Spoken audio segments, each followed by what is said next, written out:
এক কথায় প্রকাশ, অন্যবার বারন্তর, অন্যের সাথে মেলামেশা, পরসঙ্গ, অন্বেষণ করার ইচ্ছা, অন্বেষা, অবশ্যই যা হবে, অবশ্য সম্ভাবী,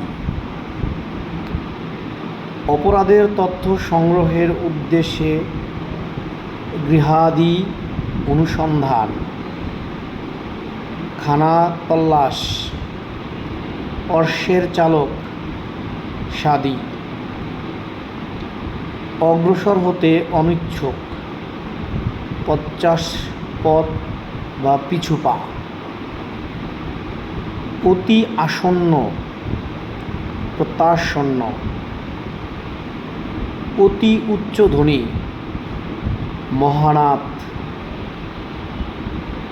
অতি নিপুণ কারিগর, ওস্তাদগর। ধন্যবাদ সবাইকে।